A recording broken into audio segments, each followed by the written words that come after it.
What's up guys, this is us, and today we're showing you how to understand the tuning telemetry window. So, if you open it by pressing T on a keyboard, on controller you can set it to whatever key you want. You start off with general. Now it has power, torque and boost. Power and torque, you obviously know what those are. Your boost is your boost pressure, that's how much if you've got a car which isn't naturally aspirated, that's how much boost pressure there is coming from your turbo or supercharger, or twin charger in some case. Some few cars are twin charged. You've got your RPM, and which is obvious, that's just your engine revs. Obviously it never drops to zero because the car has an idling minimum RPM. You've got your e-brake, so if I press here, I don't have a physical e-brake, so when I hold my e-brake it always just goes to 100 because I don't actually have a physical lever to pull. But if you have a physical lever, you can adjust your e-brake like that. Now I'm in gear 4 right now. You can see the gears there, and each time the clutch operates automatically.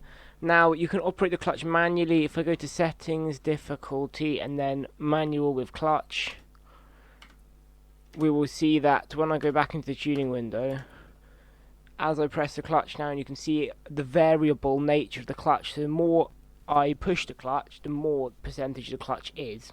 So obviously then you've got steering, throttle and brakes. If I press the brake down, you can see it goes up. If I turn the steering, you can see it goes in the direction I'm steering.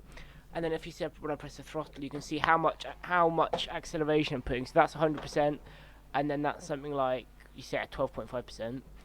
And then obviously you've got your top speed down there. So this is generally pretty obvious. It's not always that useful because I don't really understand when you need much of this information. Maybe when you're setting your wheel up and stuff like that. But anyway, if we move on to friction now, you've got each of your wheels. So if you look, the peak friction there is how much grip there is. So 100% grip, your wheels will break traction. So if you look now, all my wheels have got traction and only drop. So when it exceeds 100 grip, if you look, when I brake, say, and the wheels slide, you exceed your maximum grip. This is because the wheels can only grip to a certain extent. There's no such thing as perfect grip. And if you look here, when I accelerate hard, especially in rear-wheel drive cars, I easily exceed the 100% grip. But anyway, as your tyres heat up and cool down, the amount of grip you have changes. And you can see with the bars that go forwards and backwards from the wheel, that those indicate how much grip you're exceeding. So once it's pushed out of the ring, that means you're exceeding your maximum grip. So if I do something like that, see, you're exceeding your maximum grip when it goes out the ring. Anyway, the circular little green ring within the wheel shows how much of a contact patch your tyre is achieving. This can be useful to see if your tyre is bottoming out too much or something else like that. Now that's about it for the friction window. Moving on to the suspension window. The pink bar shows how much your suspension is compressed, and the offset basically shows how much, like, your suspension has compressed. So that's essentially what the offset is, as far as I know. This is really useful for tuning your suspension settings, like your anti-roll bars, your dampers, your springs, stuff like that. I often use this when I'm tuning my cars. So if we move on to body acceleration, this is how much the sprung mass of your car is doing. So the sprung mass is everything from the suspension upwards. Anything below the suspension is unsprung mass. So your wheels, brakes, tyres, those are unsprung mass. Your body, chassis, interior, engine, that's sprung mass. So if you look, when I turn, the sprung mass of my car tips in the opposite direction I'm turning.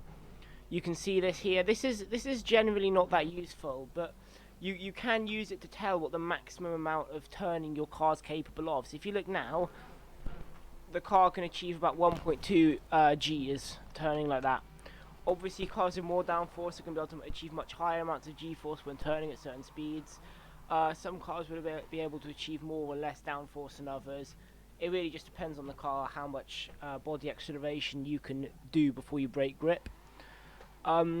Now, if I move on to tyres missed, you've got your temperature. That's the average of all the sections of a tyre. It's not in sections, so this isn't the most accurate temperature you get. You've got the pressure, which is the pressure of each individual tyre. You've got the speed, which the wheel is moving at. You've got the camber that the wheel's currently at, and you've got the wear on the tyre. The wear is only relevant if you've got a difficulty on simulation. Now, this is generally one of the most useful tabs you've got. But it's very simple to understand, so I don't think I would need to go over this one. Now moving on to the heat section, there's blue, clear, yellow, orange, and red. It goes from blue is too cold, clear is perfect, and yellow, orange, and red are when the tire is too hot. When your tire exceeds or is underneath its optimum temperature, it does not perform at maximum grip. If you look at inner, middle, and outer tire temperatures, that basically shows you which parts of the tires are too cold or too hot. If one part of your tire is warming up too much compared to another, that is a sign to turn your alignment up or down. So that is a good. This window is great for tuning stuff like alignment. If we move on to damage now, this is the last window. This is relevant to people who run simulation damage. Now you've got your body panels which just break during collisions. Your suspension that breaks during too much wear on too much use of the suspension, say big jumps, stuff like that. You got your tires which wear down when they break grip, and you've got your brakes which also break down from too much impact, as far as I know. You then got your steering rack, engine, clutch, transmission, and driveline. Your engine and steering rack, as far as I know, just broken by impact. However, I know for a fact your transmission and clutch can be damaged by shifting badly, money shifting, shifting without the clutch, like slamming the gears, stuff like that. So anyway, guys, that's about all I can tell you about the telemetry window. I hope this has helped you. Thanks for watching. Please subscribe, and I'll see you in the next video. Bye, guys.